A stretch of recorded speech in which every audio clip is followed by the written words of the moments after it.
हाँ साहब जी गोड़ लागत नहीं। देखी ना वहाँ के पैसा तो ना भेजनी का आवे के कहतनी वहाँ के ए जी देखने आए तो फिर बड़ी परेशानी हो जाए। हाँ क्या डिप्टी नहीं खींचत कहाँ वहाँ के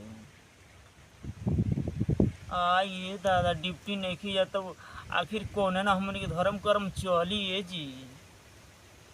हाँ नहीं ये साहब जी कौन से रोकवाई नहीं मानत अतना ही रोए बताई कि इतना कर्ज हम काट के वहाँ भेजबाओ नहीं।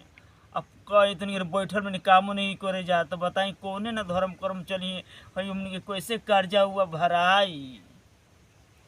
हाँ यही जब देखा था नहीं कि अगल बगल के लोग टूट पड़ोस के लोग कोने जा जा कमाता कोने न मेहरारू के गहना गुड़िया बिखोर बनवाता खेत बाड़ी खोदता यहाँ देखी ना हमारे सब गहनुओं बेच देले बानी सब एको धूर दू चार कटा खेत रहे उहो बेच के दारू जब पी गए तो कौन ना से हम अपनी नैहरे से भाई भौजाई से पैसा लेनी लेके इनके भेजबाओनी उहो डूब गए फिर से दोबारा भेजबाओ कर्जा मेहरारू से ले ले बानी वो हमारा रोज के तंग कर ले वो हमारो पहले। हाँ हाँ आ तो नाम मनियो न यहाँ तो उनके लतवा लतवा कूट देव हम ना जानू कि हम मरद हम उनके मुआ देव हम यही न राणे बाणे बन के जिया बाकी उनके हम मुँह नहीं है साहब जी।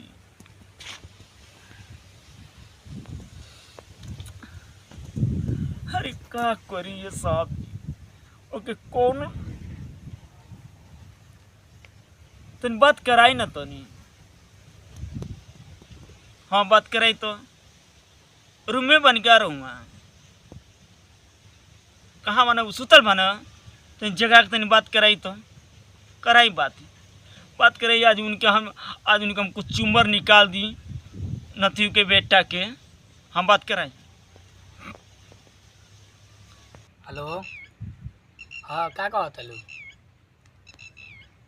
कमाई तो के हम ना हम एजा बकरा बकरी चराई ये रह गई बा एजा MA BA कह के हम बकरा बकरी चराई इंजीनियर बन के आइल नहीं हाँ कहले रहना कि चल के हो जाए इंजीनियर के काम बा हम जाके बकरा बकरी चरावतनी ये रह गई बा। अब हम माई बाप इतना पढ़ाई बा काहे खातिर बकरा बकरी चरावे खातिर। हाँ तो आवत नहीं तो ओइजा परशुराम के जाता नहीं। हाँ बोलैले बा हाँ वो कहता इंजीनियर काम बा 25,000 दी। हाँ या 12,000 14,000 में का करम बकरा बकरी वो चरावे के पड़ता अब ये रह गई बा। हाँ हाँ कल टिकट कराई दिल बनी। हाँ ना ये दुबई में सही नहीं के रहत अब दुबई में हम नहीं रहे परशुराम कहल तो अमेरिका बात कर ले बनी। हाँ हाँ भाड़ा वाड़ा भेज दिल बाना सब अब जाते हैं तो वजह से कल परसों में निकल जाए कल देखम तो आ जाए घरे रह जाई ना हम ना रह हम कुछ नहीं जाना था हम आयम आए हम एजा दुबई में ना रहे आयम भले वजह से अमेरिका चल जाए लेकिन एजा हम ना रहे हम कुछ नहीं जाना था हम आवत नहीं। हाँ ना हम लोग पैसा एको नहीं बचा टिकट करा ले बनी परसों हमार फ्लाइट बा अब हम आयम ना तो हमार सब डांड हो जाई अब हम आवत नहीं हम कुछ नहीं जाना। हेलो का हो काहे रे मुँह पर सुतल वाला डिप्टिया काहे ना खा जाता। हाँ तू बाला बेचैन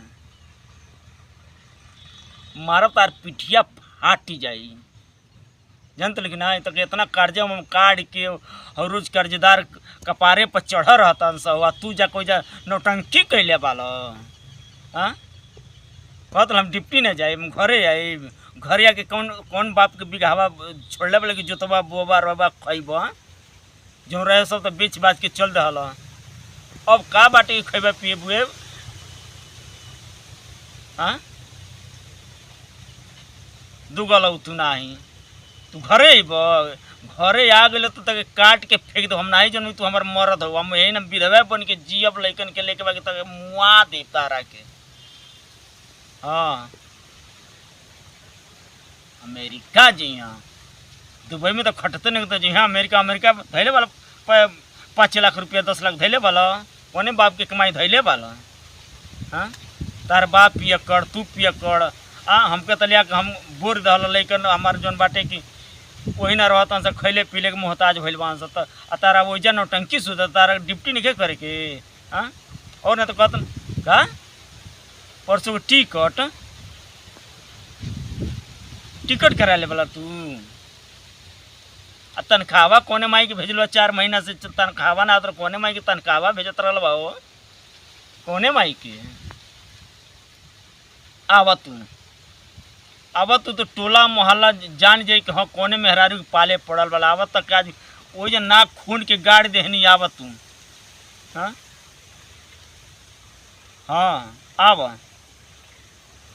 हई इतना है कर हई जौन बाटे कि हई यही जो देख होकर फलानवा के मेहरारू को बिया का कला लिहना बो बिया ओकर देखा ओकर जौन बाटे कि लेहना गोइल बा तो मार कितना अच्छा से कमाता पैसा भेजत ओकर मेहरारू झमकावत या साड़ी बेला मतलब बीखो गाना गिर के पहिनत अबे अबे 4 कट्ठा खेत लेना बस हो तारा इहो ला शर्म नहीं खे तू गइल वाला तो जा कमाता नहीं खब नौटंकी के वाली घरे जेब अमेरिका 15,000 20,000 में का पाई। हाँ कर्जवा के भरी तार बाप भरी तार बाप। आब तू नौटंकी जन कहले वाला न आब तू हम बीखो हम जौन बाटे के बान्हे धराइल हो अब मिले छूटल ना ऊ बीखो वाला के कहता कि का हम मेरा रू बिखौआ ना छोड़ो तो ना कटर जाई। हाँ